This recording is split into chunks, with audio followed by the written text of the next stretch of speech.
Hello दोस्तों, hello and welcome to my channel. कैसे हैं आप लोग दोस्तों? ये है मेरा आज का रेगुलर वीडियो। और सबसे पहले एक बात मैं शेयर करना चाहती हूँ आपके साथ कि आप में से कुछ लोग क्या कर रहे हैं कि जो मैं नंबर देती हूँ, नंबर शेयर करती हूँ, वो आप लोग सोच रहे हैं कि वहाँ पे जाके आप स्टोरी छोड़ेंगे तो मैं वहाँ पे आपको सॉल्यूशन दे पाऊँगी। तो प्लीज़ ट्राई एंड अंडरस्टैंड कि मेरी भी एक पर्सनल लाइफ है, तो ये मेरे लिए पॉसिबल नहीं हो पाता है कि मैं उतने लंबे लंबे मैसेजेस पढ़ के और फिर उनको आपको रिप्लाई कर सकूँ, ठीक है। और सेकंड थिंग ये है कि आप लोग सब जगह जाते हैं तो आपसे एनर्जी एक्सचेंज लिया जाता है, तो ये कोई नई बात तो आपके लिए है नहीं। तो डेफिनेटली जब आप मेरे पास भी आते हैं तो एक तरीके से काम करिए, एक सेशन बुक करिए, ठीक है। और आप तब मेरे पास आइए, डेफिनेटली हम लोग मिलेंगे, बैठेंगे, आपका प्रॉब्लम का कुछ ना कुछ सॉल्यूशन ज़रूर होगा, ठीक है। लेकिन इस तरह से वहाँ आके व्हाट्सएप पे लंबे लंबे मैसेजेस, चैट्स वगैरह छोड़ देना, तो ये कोई प्रोफेशनल तरीका नहीं होता है किसी भी चीज़ का, ठीक है। और चलिए, प्रोफेशनल भी छोड़िए, बहुत बड़ा वर्ड है ये प्रोफेशनल होना, तो खैर यहाँ मैं कोई बहुत बड़ा कुछ नहीं चला रही हूँ, ठीक है। बहुत छोटा सा मेरा चैनल है। लेकिन एक बात होती है कि ये वीडियोस बनाने के अलावा भी मेरी एक लाइफ है जहाँ मैं स्टडीज़ करती हूँ, अपनी स्टडीज़ मुझे करनी है, जहाँ पे मैं अपनी चीज़ें करनी है, अपनी लाइफ देखनी है, ओके। एंड अपनी भी मेरी लाइफ है, ठीक है। तो वहाँ पे अब ये पॉसिबल नहीं होता है कि पहले तो हम आपके लिए वीडियोस बनाएं एंड देन आफ्टर देन आप लोग ऑड आवर्स में भी मैसेजेस कर रहे हैं, ओके। सो देखिए, ना तो मैं उतनी मनी माइंडेड हूँ कि आधी रात को भी अगर मैसेजेस आ रहे हैं तो मैं चेक कर रही हूँ, या उतनी मैं डेस्परेट हूँ, नो। मेरी एक अपनी पर्सनल लाइफ है। आप केवल उस व्हाट्सएप नंबर पे ये सेशन बुक करने के लिए आइए एंड आप इस चीज़ के लिए मेंटली प्रिपेयर्ड होके आइए, ठीक है। फाइनेंशियली एंड मेंटली जब आप प्रिपेयर्ड हों कि हाँ आप पे कर सकते हैं, बहुत मिनिमम चार्ज करती हूँ मैं, तो जब आप प्रिपेयर्ड हों तभी आइए, क्योंकि ये आप श्योर रहिए कि कुछ एनर्जी एक्सचेंज तो आपको देना पड़ेगा, ओके। एंड सेकंड थिंग ये है कि आप वहाँ पे ना, जब चलिए कुछ लोग जो हैं क्वेरी के लिए भी आते हैं कि क्या है चार्जेस वगैरह, तो वो भी बात मुझे करनी थी आपसे। कुछ लोग क्या करते हैं कि वहाँ पे क्वेश्चन, रीडिंग कितने टाइम की होगी या काउंसलिंग कितने टाइम की होगी मैम, कितनी देर बात होगी, ये वो, ठीक है। उस सब के बाद फिर आपको याद आता है, फिर आप मुझे बोल के जाते हैं कि वहाँ पे फिर आप एक मैसेज छोड़ देते हैं, ठीक है बताते हैं, या फिर ठीक है 2 दिन बाद आती हूँ, या दो। तो आप ऑलरेडी उस चीज़ के लिए प्रिपेयर्ड होके आइए कि आपको एनर्जी एक्सचेंज देना ही होगा। तो जब आप उस चीज़ के लिए प्रिपेयर्ड हैं, ठीक है, when you have the minimum amount, है ना, तो आप जब तभी मेरे पास आइए और तभी अप्रोच करिए, उससे मेरा भी टाइम वेस्ट होता है। मैं आपको सारे डिटेल्स दे देती हूँ, उसके बाद आप लंबे लंबे क्वेश्चन पूछते हैं, इतने मिनट का होगा और ये इतने मिनट का होगा, तो सारे डिटेल्स आपको मिल जाते हैं ऑलरेडी, आप बस उसको ठीक से पढ़ते नहीं हैं, ठीक है। तो ये थी छोटी सी बात। अब मैं स्टार्ट करती हूँ अपना रेगुलर वीडियो। तो माय डियर फ्रेंड्स, बात है कि एक कहावत आपने भी सुनी होगी बचपन से, हमेशा सब लोग कहते हैं कि इस दुनिया में हर तरह के लोग भरे हुए हैं, ठीक है, या फिर तरह तरह के लोग हैं दुनिया के अंदर, है ना। तो ये बात जनरली एक बोलचाल की भाषा में आम बात है, ठीक है। तो लेकिन मैं मानती हूँ कि दुनिया में सिर्फ 2 ही कैटेगरी के लोग हैं, क्योंकि मैंने जो एक्सपीरियंस किया है वो यही बताता है कि दुनिया में सिर्फ there are only 2 categories of people in this world, ना, ऑन दिस अर्थ प्लैनेट। पूरे वर्ल्ड में, पूरी दुनिया में एक 2 ही कैटेगरीज हैं, जिनमें से एक होते हैं गिवर्स एंड एक होते हैं टेकर्स। एक है जो धरती पे आए ही देने के लिए है, चाहे वो प्यार हो, चाहे वो पैसा हो, चाहे वो सपोर्ट हो, चाहे वो फुलफिलमेंट्स हो, ठीक है। एक है जो आए ही देने के लिए है, और दूसरे हैं जो हर वक्त जिनके हाथ फैले ही रहते हैं लेने के लिए। दे आर दोज पीपल, आपके आसपास के वो लोग जो हर वक्त आपसे डिमांड करते हैं, okay. They are the takers, जिनको जनरल लैंग्वेज में, स्पिरिचुअलिटी में, या जो ट्विन फ्लेम्स के जो वीडियोस हैं उनमें हम एनर्जी सक्कर्स, एनर्जी वैम्पायर्स, ये सब नाम भी देते हैं, कार्मिक्स, ठीक है। लेकिन बेसिकली दे आर टेकर्स।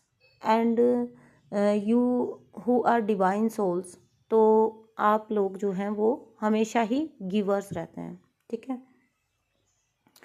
अब ये बात आज मैं आपको क्यों बता रही हूँ, ये बात आज मैं आपको इसलिए बता रही हूँ कि अब आप कहेंगे कि मैम रिश्ता तो गिव एंड टेक से ही चलता है, ओके, बट क्या रिश्ता ओनली एंड ओनली गिविंग से चलता है? आप यही सोच के देते रहते हैं कि कोई बात नहीं, बनता है रिश्तों में, इतना तो बनता है, रिश्तों में ये तो करना ही पड़ता है। अगर आपको इस पर्सन से रिश्ता मेंटेन रखना है तो आपको ये सेक्रीफाइस करना ही बनता है, एंड आप खुशी खुशी वो कर देते हैं, क्योंकि you are the one who choose to sacrifice. आप ही होते हैं जो हर बार सेक्रीफाइस करना चूज करते हैं, आप वॉलंटरीली करते हैं ऐसा। एंड अननोइंगली आप अगेन एंड अगेन टेकर्स को अपनी लाइफ में इनवाइट करते रहते हैं, उनको अपनी ओर अट्रैक्ट करते रहते हैं, ठीक है। तो जहाँ पे जो होता है कि जहाँ पे कहते हैं ना कि मीठा होगा तो चींटियाँ तो आती ही हैं, ओके। और एक मिठाई का टुकड़ा डालिए ज़मीन पे और छोड़ दीजिए, चींटियाँ आएंगी और उसको पूरा खा लेंगी।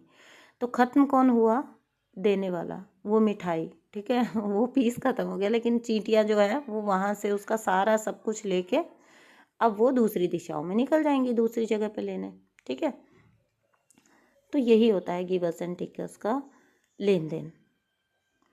गिवर होता है वो हमेशा अनकंडीशनली देने में बिलीव करता है, चाहे वो रिश्ते में हो, चाहे वो दोस्ती में हो, ठीक है, चाहे वो शादी में हो। तो बेसिकली क्या होता है कि ये अधिकतर जो है, अधिकतर क्या, मैं तो कहूँगी कि लगभग सारे ही डीएम्स एंड डीएफ्स ये जो होते हैं ये हमेशा गिवर्स होते हैं, ठीक है। आपने मेरे वीडियोस में एक बात ज़रूर सुनी होगी कि ओवर गिविंग बंद करिए, ओवर गिविंग बंद करिए, चाहे वो लव है, चाहे वो मनी है, चाहे वो सपोर्ट है, चाहे वो आपकी ड्यूटीज़ हैं, कुछ भी हैं, जहाँ पे आप जिस जगह पे ओवर गिव कर रहे हैं, you are the one who is choosing to do everything in that relationship. आप हैं जो चूज़ कर रहे हैं कि आपको अगर ये रिलेशनशिप मेंटेन रखना है तो आपको ये करना है, आपको ही करना है। इट मीन्स आप खुद को ड्रेन करवा रहे हैं अपनी मर्जी से, अपनी इच्छा से, अपने ही जो है अपने मतलब अपनी ही हामी से आप खुद ही उसके लिए जिम्मेदार हैं, ठीक है। अगर आप ओवर गिविंग कर रहे हैं तो आप खुद ही हैं, आप फिर बाद में उन लोगों को ब्लेम नहीं कर सकते हैं जो आपको जो है आपके एनर्जी को सक कर रहे हैं या जो आपसे सिर्फ लेते जा रहे हैं, ठीक है।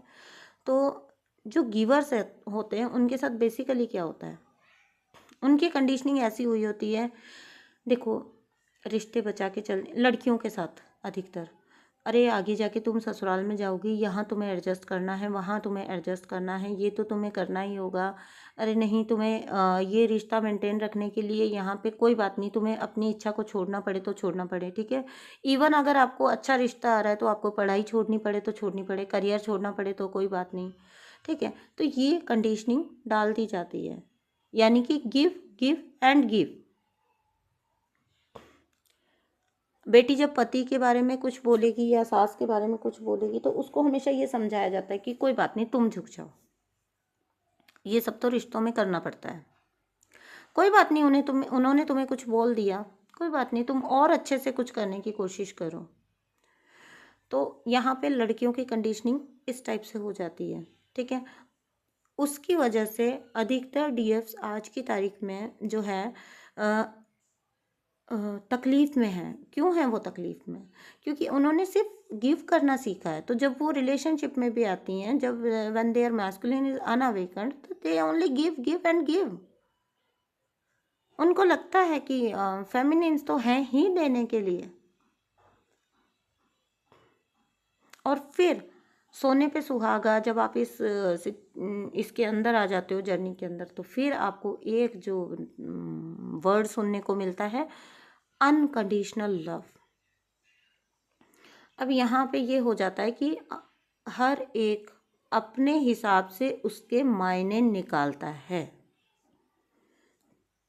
इफ़ यू आर फिर ऊपर से आप पढ़ लेते हैं डिस्टॉर्टेड मैस्कुलिन्स। तो आपको ये होता है कि भैया ये पर्सन है तो मेरा divine masculine, he is doing like this because he is unawakened. ये बुरा व्यवहार मुझसे कर रहा है तो कोई बात नहीं, ये अनअवेकन्ड है, ठीक है। वो आपको फॉर ग्रांटेड लेते जाते हैं और आप उनको बदले में देते जाते हैं, ठीक है। आप दे रहे हैं अनकंडीशनल लव के नाम पे, और जब वो आपको फॉर ग्रांटेड ले रहे हैं तो उस सिचुएशन को आप जो है उनके डिस्टॉर्टेड या अनअवेकन्ड होने पे लेके जाते हो और उनको बिल्कुल फॉरगिव एंड फॉरगिव छोड़ते जाते हो, उनकी बातों को छोड़ते जाते हो। अब यहाँ पे मैं ये नहीं कह रही हूँ कि you have to keep grudges, you have to आपको जो है पास्ट को पकड़ के रखना है, क्लिंग टू द पास्ट। यहाँ से बहुत सारे क्वेश्चन निकाल लेंगे लोग, मुझे पता है, क्योंकि बहुत सारे लोग यहाँ पे देखने के लिए आ रहे हैं और वो फिर जाके जो है उन्हें काम ही यही बच गया है कि वो मेरे काम को जज करते फिर, ठीक है। तो अब यहाँ पे मैं ये नहीं कह रही हूँ कि आप उस पास्ट को क्लिंग करके रह जाइए या आप उसको जो है ग्रज रखिए या आप उसको जो है लेके बैठे रहें उनकी कही बातों को या कई बातों को। लेकिन आपको यहाँ ये समझना होगा, आपको ये समझना होगा कि अगर किसी रिश्ते में आप ओनली गिवर हैं and you are getting nothing out of it, अगर आप 100% दे रहे हैं और आपको 50% भी नहीं मिल रहा है, then what is the use of that relationship. उस रिलेशनशिप का फिर आपको फ़ायदा क्या है। So you are only giver. Unconditional love के नाम पे अगर आप सिर्फ गिव कर रहे हैं तो एक कदम पीछे खींचिए, डिटैचमेंट में जाइए, क्योंकि यहाँ पे आपका जो है ये जो गिविंग है ना, ये आपको और ज़्यादा ड्रेन करता जाता है and you are reaching nowhere. ना ही इस जो है अनकंडीशनल लव के नाम पर ये जो आप सहते रहते हैं, ना ही तो ये आपको जर्नी में कहीं लेके जाने वाला है, ना ही ये आपके मैस्कुलिन को अवेकन होने में किसी तरह से हेल्प करने वाला है। No, the only thing that will help you is to keep in detachment and work only and only on yourself. पहले खुद को तो दीजिए, तब दूसरों को दीजिए। पहले खुद को दीजिए, चाहे वो प्यार है, चाहे वो नरिशमेंट है, चाहे वो नर्चरिंग है, आप पहले खुद को दीजिए, खुद को देना सीखिए, ठीक है। अगर आपका खुद ही का बर्तन खाली है, आप खुद ही का आपका घड़ा खाली है, तो आप किसी और को जो है पानी कैसे पिला पाएंगे उसके अंदर से, ठीक है। तो पहले खुद तो फुल होइए उस लव से, तभी तो आप दूसरों को वो लव दे पाएंगे। ये जो अभी जो आप दे रहे हैं ना, ये सिर्फ आप अपनी एनर्जी दे रहे हैं जो आपकी प्योरली एंड प्योरली आपकी है, जो आपको आपके डीएम का भी इसमें कोई शेयर नहीं है। उनके पास, if you are soul split ना, अगर आप लोग सोल स्प्लिट हैं तो उनके पास उनका 50% ऑलरेडी है। उनको आपके वाले एनर्जी की ज़रूरत नहीं है। They have to work on themselves, they need to work on themselves, ठीक है। उनमें उतने ही बुद्धि है, उनमें उतना ही एनर्जी है और उनमें उतने ही कैपेसिटी है, ओके। तो हमेशा ये समझिए अनकंडीशनल लव के नाम पे इफ़ यू आर, आपका मैस्कुलिन अगर परेशान होके आ रहा है और तो आपको ये समझना पड़ेगा कि कब वो आपसे लव के थ्रू ऑपरेट कर रहा है और कब वो आपसे नीड के थ्रू ऑपरेट कर रहा है। यही रीज़न होता है कि हर बार आप और ब्रोकन होते जाते हैं और टूटते जाते हैं एंड वो हर बार आपके एनर्जी लेके रन कर जाते हैं। So you need not to give any type of energy to them. उनके पास देखिए, हम एक चीज़ सुनते हैं ना कि सोल स्प्लिट है तो 50-50 है ना, तो उनके पास उनका 50% है, उनको आपके वाले 50% की ज़रूरत नहीं है। आपने जैसे सोल शॉक के बाद खुद पे वर्क करके खुद को उठाया, they are also capable, you need not to go and help them. Okay. और मैं तो ये भी कहती हूँ कि जब आपकी अवेकनिंग, वो ज़्यादा अच्छी ड्यूटी करते हैं डिवाइन की, वो बहुत ज़्यादा अच्छी तरह से ड्यूटी करते हैं डिवाइन की। वो कभी, जब उनको आपका अवेकनिंग चल रहा था एंड उनको रन करना था, दे नेवर, उन्होंने कभी उस ड्यूटी से मुंह नहीं चुराया। आप लोगों की तरह वापस बैक हो के नहीं देखा कि नहीं पीछे वाला आ रहा है कि नहीं आ रहा है, पीछे वाला क्या कर रहा है क्या नहीं कर रहा है। और डीएफ्स का क्या होता है ना, थोड़े थोड़े दिन बाद उनको जाके चेक करने रहता है। ओके। ऐसा क्यों हो रहा है? क्योंकि ऐसा आप जो है एक इंटेंशन के थ्रू कर रहे हो। आप डिटैचमेंट में इसलिए नहीं जा रहे हो कि आप अपनी ग्रोथ में जा रहे हो, आप डिटैचमेंट में इसलिए जा रहे हो ताकि that person should get awakened. ठीक है, उसके लिए आप फिर बार बार देखते हो। तो अगर आप, जब आप सेल्फ लव के थ्रू जाओगे ना डिटैचमेंट में, सेल्फ लव को इन्हांस करने के लिए, खुद पे वर्क, खुद की ग्रोथ करने के लिए, तब आप कभी पीछे मुड़ के नहीं देखोगे फिर that person is coming or not। ठीक है। और तो इसीलिए मैं कहती हूँ कि वो ज़्यादा अवेकन, हमेशा इसीलिए मैं कहती हूँ कि वो ज़्यादा अवेकन है, क्योंकि जब उनको डिवाइन ने ड्यूटी दी थी ना कि तुम्हें रन करना है, ये तो बिल्कुल लो एनर्जीज में जा रही है और बिल्कुल को डिपेंडेंसी में जा रही है, तो जाओ अब भागो यहाँ से, रन करो। तो वो कभी फिर मुड़ के नहीं देखते हैं, वो रन कर जाते हैं। बस उनका ड्यूटी है, उनको रन करना है, वो रन कर जाते हैं, वो नहीं देखते हैं आपकी तरफ मुड़ के। इट्स ओनली यू जो बार बार जाके चेक करता है, अवेकन हुआ, अवेकन हुआ, अवेकन हुआ। Stop doing this. Okay. So over give करना बंद करिए। आज मुझे लगा मैं आपको ये मतलब तो समझाऊं, जो मैं हर बार बोलती हूँ कि आप ओवर गिव करते रहते हैं, इसका मीनिंग क्या है। तो ये होता है इसका मीनिंग। ठीक है, thank you so much, bye.